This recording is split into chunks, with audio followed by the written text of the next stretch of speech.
Assalamualaikum warahmatullahi wabarakatuh. Untuk memenuhi tugas akhir semester pada mata kuliah filsafat ilmu, kali ini saya akan presentasikan tentang materi pengantar filsafat ilmu. What we will learn, there are 6 important points. Ada 6 poin penting yang akan kita pelajari. The first, yang pertama, pengertian filsafat.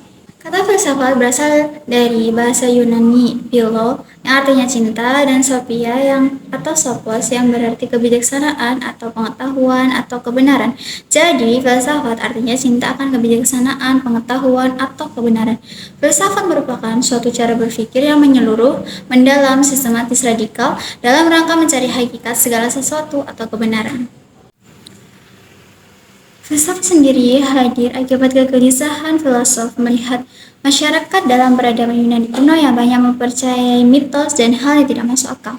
Tokoh yang dianggap pertama kali menggunakan istilah berfilsafat adalah Herodotus pada abad ke-483 sampai 425 sebelum Masehi.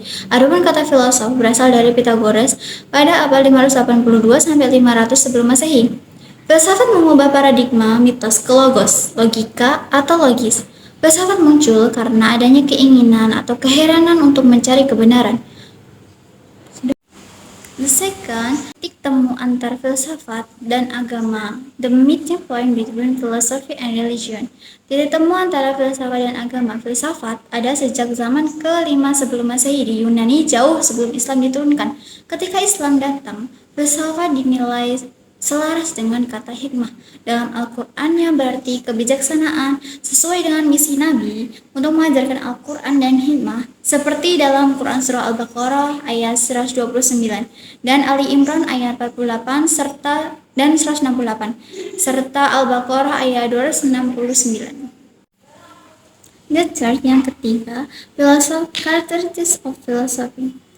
Yang pertama ada sampai akar atau menangkap esensi. Yang kedua ada universal, berpikir tentang hal-hal dan proses-proses yang bersifat umum.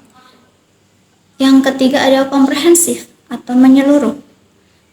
Yang keempat ada konseptual, yang berarti pengalaman yang dipertanyakan definisinya. Yang kelima ada koheren dan konsisten, logis dan tidak kontradiksi atau runtut.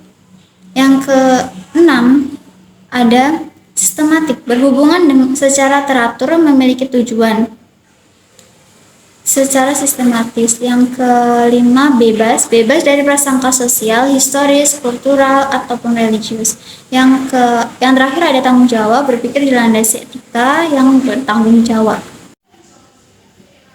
Yang poin keempat ada how to do philosophy. Bagaimana cara berfilsafat? Ada 6 cara berfilsafat. The first, yang pertama, pengetahuan tentang suatu kebenaran dan selalu mempertanyakan kebenaran yang ada. Yang kedua, thinking, berpikir adanya kegiatan berpikir menggunakan akal pikiran yang sehat. Yang ketiga, logis, berpikir secara logis atau masuk akal dan rasional. Yang keempat, kritis, mengajukan argumentasi untuk menemukan, menyusun, dan mengkritisi kebenaran. Kelima, ada perenungan refleksi, butuh proses untuk berpikir mendalam. Keenam, menghasilkan kebenaran dari proses berpikir tersebut. The purpose of studying philosophy, tujuan belajar filsafat. Yang pertama, ada belajar berpikir dengan benar, kritis, logis, sistematis, argumentasi, pemahaman. Kita lebih kritis, lebih logis, dan sistematis ketika mempelajari filsafat. Dan yang kedua ada belajar bijaksana. Kita belajar bijaksana menyelesaikan permasalahan dengan ilmu, bukan otot. Dan yang ketiga ada muhasabah atau menguji dan merefleksikan ke kehidupan sehari-hari. Yang keempat ada membaca realitas menjadi permasalahan filsafat, mengubah pengetahuan menjadi ilmu. The last, yang terakhir, benefits of studying philosophy, manfaat mempelajari filosofi. Yang pertama, ada 4 manfaat mempelajari filosofi. Yang pertama, kritis terhadap diri sendiri dan lingkungan.